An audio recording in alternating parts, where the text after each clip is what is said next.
నమస్తే welcome to V3 news. నగరంలోని సరూన్ నగర్లో నవీన్ అనే యువకుడు వరదలో కొట్టుకుపోయాడు. తపోవన్ కాలనీలో స్కూటీపై వెళ్తున్న నవీన్ వరద నీటిలో పడి కొట్టుకుపోయి గల్లంతయ్యాడు. బాలాపూర్ ప్రాంతంలోని సుమారు 35 కాలనీలకు చెందిన వరద నీరు మినీ ట్యాంక్ బండ్లో కలుస్తుంది. భారీ వర్షం కురవడంతో మినీ ట్యాంక్ బండ్కు వరద నీరు వెళ్తున్న మార్గంలో తపోవన్ కాలనీ వద్ద కాసేపు నిరీక్షించిన యువకుడు ఒక్కసారిగా వెళ్లేందుకు ప్రయత్నించాడు. ఈ క్రమంలో స్కూటీపై నుంచి అదుపు తప్పి వరద నీటిలో పడిపోయాడు. వరదలో కొట్టుకుపోతున్న నవీన్ని కాపాడేందుకు స్థానికులు ప్రయత్నించినా సాధ్యం కాలేదు. గల్లంతైన యువకుడి కోసం స్థానికులతో పాటు డిఆర్ఎఫ్ సిబ్బంది తీవ్రంగా గాలిస్తున్నారు. మరిన్ని వివరాలు సంఘటన స్థలం నుండి మా ప్రతినిధి నవీన్ అందిస్తారు. గత 2 రోజుల క్రితం జరిగిన సుబేద ఘటన మరవక ముందే మరో విషాద ఘటన చోటు చేసుకుంది. నిన్న రాత్రి వరద నీటిలో కొట్టుకుపోయిన నవీన్ అనే వ్యక్తి కోసం ఇప్పటి వరకు గాలింపు చర్యలు కొనసాగుతూనే ఉన్నాయి. మనం ఇక్కడ చూసుకోవచ్చు, విజువల్స్ చూసుకుంటున్నట్టయితే ఇక్కడ నుండే నవీన్ అనే వ్యక్తి ఇక్కడ నుండి రోడ్డు దాటుతుండగా వరద నీటి ఉధృతతో ఒకటేసారి వరద నీటి ఎక్కువ అవ్వడంతో ఇక్కడ నుండి ఆయన వరదలో కొట్టుకుపోవడం జరిగింది. ఇక్కడ చూసుకున్నట్టయితే ఈ విజువల్స్లో కూడా చూడొచ్చు మనం. నిన్నటి రాత్రి నుండి ఇప్పటి వరకు అతని కోసం గాలింపు చర్యలు చేపడుతున్నారు. ఈ గాలింపు చర్యల్లో ఎన్డీఆర్ఎఫ్, డిఆర్ఎఫ్ సిబ్బంది, జిహెచ్ఎంసీ అధికారులు, పోలీసు ఉన్నతాధికారులు ఇక్కడ చేర్చుకొని నిన్నటి నుంచి మాత్రం గాలింపు చేస్తున్నప్పటికీ చెరువులో ముఖ్యంగా చెత్త చెదారం బురద ఎక్కువ ఉన్నప్పటికీ గాలింపు చర్యలకు సహాయ సహకారాలకు ఆటంకం కలుగుతుందని డిఆర్ఎఫ్ అధికారులు కానీ ఎన్డీఆర్ఎఫ్ సిబ్బంది చెప్తున్నట్టు మనకు కనిపిస్తుంది. ఇక్కడ చూసుకోవచ్చు, నిన్నటి నుండి వరద ఉధృతి ఇప్పటి వరకు కూడా వరద ఉధృతి అలాగే కొనసాగుతుంది. ఇక పైనుండి వస్తున్న వరద ఇప్పటి వరకు కూడా ఆగలేదు. నిన్న జరిగిన ఘటనకు సంబంధించి మనతో మాట్లాడడానికి ఒక ప్రత్యక్ష సాక్షి ఉన్నారు. వారితో మాట్లాడే ప్రయత్నం చేద్దాం. చెప్పండి అమ్మా, మీరు ఇక్కడే ఉన్నారా నిన్న జరిగిన ఘటనలో? ఇక్కడనే ఉన్నాము. మేము అప్పుడే పైకి వచ్చినాము. వాళ్ళు అప్పటికే అక్కడ నిలబడి ఉన్నారు. ఇక్కడోళ్ళు ఇక్కడ నిలబడి ఉన్నారు, అక్కడోళ్ళు అక్కడ నిలబడి ఉన్నారు. అంటే ఫ్లో ఎక్కువ వస్తుంది వాటర్ది. ఇక కొద్దిగా ధైర్యం చేసిపోయిన వాళ్ళు పోతున్నారు బైక్ల మీద. ఈయన వెళ్ళాలన్నా వద్దా అని 4-5 సార్లు ఆలోచించి మళ్ళీ రిటర్న్ వచ్చిండు అని నిలబడ్డాడు కొద్దిసేపు. తర్వాత మళ్ళీ యాక్టివా వెళ్తుంటే యాక్టివా పైన ఒక అతను యాక్టివా తీసుకుని వెళ్తుండు.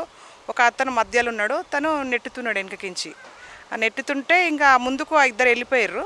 తర్వాత నెక్స్ట్ ఈయన అలా స్లిప్ అయి ఇంక వెళ్ళిపోతూనే ఉన్నాడు. ఇక లోపలికి వెళ్ళిపోతుంటే ఇక మేము చూసి కాలనీ వాళ్ళకి ఇన్ఫామ్ చేసినాం. అంటే ఇక్కడ చాలామంది ఉన్నారు కదా, వారిని కాపాడే ప్రయత్నం ఎవరైనా చేశారు?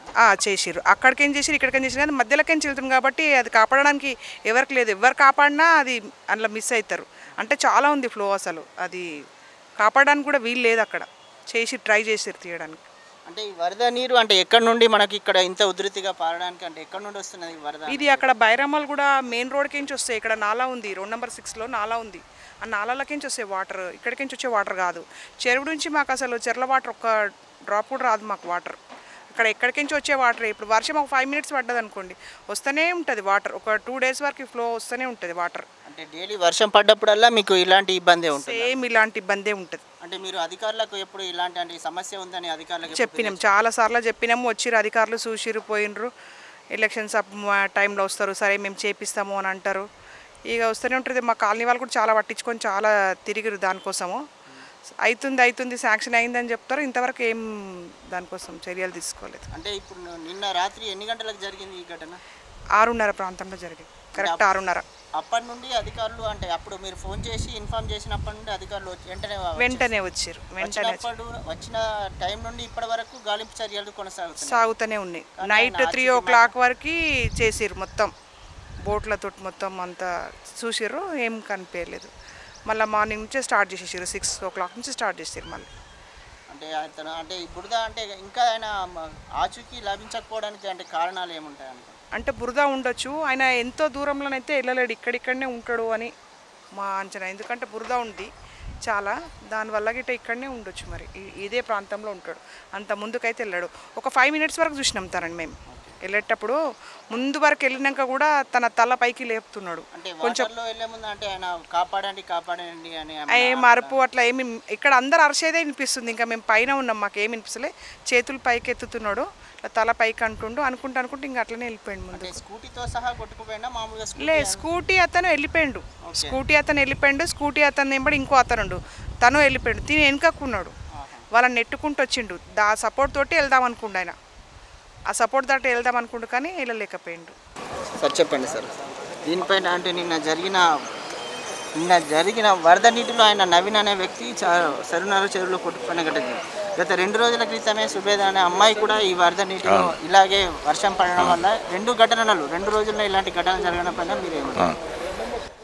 ఇది 2 ఘటనలే కాదు, హైదరాబాద్ నగరంలో ఇది ఎప్పటి నుంచో జరుగుతూనే వస్తున్నాయి. అంతకుముందు రామ్నగర్లో ఒక అమ్మాయి కొట్టుకుపోవడం, అక్కడ తర్వాత మొన్న మధ్య అంబర్పేటలో సరస్వతి అనే అమ్మాయి, ఇది నాలాల్లోనే ఇల్లంతా కొట్టుకుపోయింది. చాలా జరుగుతూనే ఉన్నాయి రెగ్యులర్గా. అయినా ఇక్కడ ప్రభుత్వం వచ్చేటప్పటికి చేయలేదు. పాత ప్రభుత్వం వదిలిపెట్టినా కొత్త ప్రభుత్వం దగ్గరికి వద్దాం. ఎందుకంటే ఈ ప్రభుత్వం చాలా ప్రామిసెస్ చేసింది మనకి.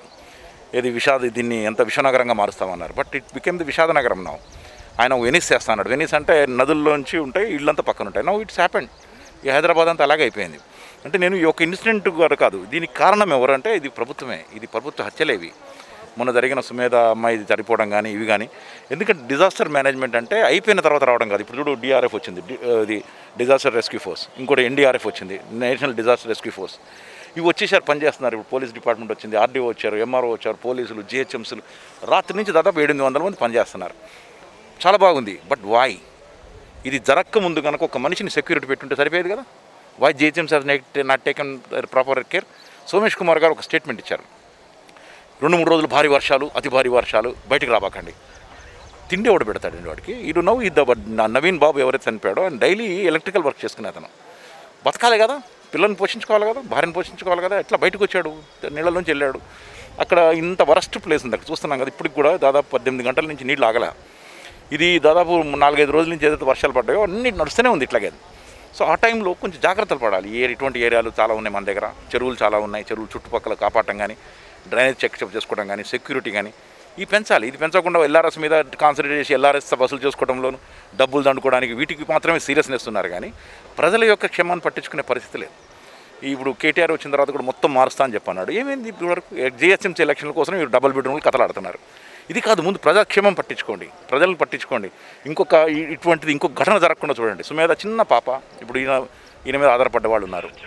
భార్య శాలిని ఉంది, జ్యోతిక, 2 చిన్న పాప అమ్మాయిలు. సో ఈ కుటుంబాలు ఏంటి? ఇంకొక కుటుంబం ఇటు కాదన్న గ్యారంటీ ఏంటి? ఎందుకంటే నేను వచ్చినప్పుడు కూడా నా కారు కూడా నీళ్ళలో మునిగిపోయి ఉండింది.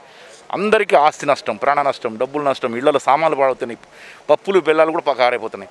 ఎలా బతుకుతారు? అసలే కరోనాలో ఇబ్బందులు కడుతున్న టైంలో ఇటువంటి దాంట్లో ఇది మొత్తం నేను ప్రభుత్వం ఒకటే తప్పని కాదు, ప్రభుత్వం చేయాల్సింది చేయట్లేదు అన్నది నా బాధ. డిజాస్టర్ మేనేజ్మెంట్లో ఇవన్నీ ముందు గ్రహించగలిగితేనే డిజాస్టర్ మేనేజ్మెంట్. అయిపోయిన తర్వాత వచ్చి లాభం లేదు. ఎందుకంటే దాని ముందు prevention is better than cure అంటారు. జరగక ముందు ఆపటమే డిజాస్టర్ మేనేజ్మెంట్ చేయాల్సిన బాధ్యత. That's why government is failure. ఆ ఫెయిల్యూర్ నుంచి నేను చెప్తున్నాను. అందుకనే దీనికి తప్పనిసరిగా ఈ ప్రభుత్వం బాధ్యత వహించాలి. మొన్న జరిగిన సుమేధ అమ్మాయి ఏదైతే చనిపోయిందో వాళ్ళ ఫ్యామిలీని ఆదుకోవాలి. అలాగే వీడు ఎర్నింగ్ పర్సన్ కాబట్టి పిల్లల మీద వాళ్ళకి కనీసం వాళ్ళకి 50 లక్షల రూపాయలు డిపాజిట్లు చేసి భార్యకి ఉద్యోగం కల్పించాలి. ప్రభుత్వ ఉద్యోగం అన్నది మా డిమాండ్. దాని మీద డెఫినెట్గా పోరాడతాం. ఇంకొక మనిషి చనిపోకుండా పోయే వరకు కూడా మేము డెఫినెట్గా దీని మీద పోరాడతాం. ఇటువంటి జరగకుండా రక్షణ తీసుకోవాలని, డబ్బులు కలెక్షన్ చేయడం కాదు, డబ్బులు ప్రజల మీద దాదాపు 1,000 కోట్ల రూపాయలు వస్తున్నాయి డబ్బులు, వాటన్నిటిని ప్రజల సంక్షేమానికి ఖర్చు పెట్టండి అని చెప్పి మేము డిమాండ్ చేస్తున్నాం. మనం ప్రత్యక్ష సాక్షితో మాట్లాడడం జరిగింది. వాళ్ళు చెప్తున్నది ఏంటంటే నిన్న రాత్రి కురిసిన భారీ వర్షానికి వరద నీరు ఎక్కువగా ఇక్కడి రోడ్డుపై నుండి అక్కడ చెరువులో పారవటం వల్ల ఇక్కడ నుండి రెగ్యులర్గా ఈ రోడ్డు పైన మామూలుగా ప్రయాణికులందరూ ఎప్పుడు ఈ రెగ్యులర్నే రోడ్డునే ఉపయోగిస్తారని వారు చెప్పారు. వారు మొదటగా ఒక రోడ్డును దాటడానికి సంకోచించినప్పటికీ మళ్ళీ ప్రయత్నం చేసి 3 వ్యక్తులు ఒకేసారి రోడ్డు దాటుదామని వెళ్ళినప్పటికీ మొదటి వ్యక్తి రోడ్డు దాటాడు, రెండో వ్యక్తి కూడా బైక్ని తీసుకొని దాటినప్పటికీ మూడో వ్యక్తి ఈయన నవీన్ అనే వ్యక్తి దాటే ప్రయత్నం చేసినప్పుడు వరద ఉధృతి ఒకటేసారి పెరగడంతో ఆయన నీళ్ళలో చెరువులోకి కొట్టుకుపోవడం జరిగిందని చెప్పారు. అలాగే మనకు స్థానికులతో మాట్లాడినప్పుడు వాళ్ళు చెప్తున్నది ఏంటంటే అధికారులకు మేము ఎన్నోసార్లు ఫిర్యాదు చేసినప్పటికీ అధికారులు వచ్చి పరిశీలించి కానీ ఇప్పటి వరకు ఎలాంటిదైనా ఇప్పుడు మామూలుగా మనకు నాలాకు ఇక్కడ నుంచి వస్తున్న వరద నీటికి ఒక కంచెలాగా లేదంటే ఫెన్సింగ్ వేస్తే ఇలాంటి ప్రమాదాలు జరిగే అవకాశం లేదని వారు చెప్తున్నారు. ఇప్పటికైనా అధికారులు స్పందించి వెంటనే దీనికి సంబంధించిన తగు చర్యలు తీసుకోవాలని స్థానికులు చెబుతున్నారు. కెమెరామెన్ రఘుతో నవీన్, V3 న్యూస్, హైదరాబాద్.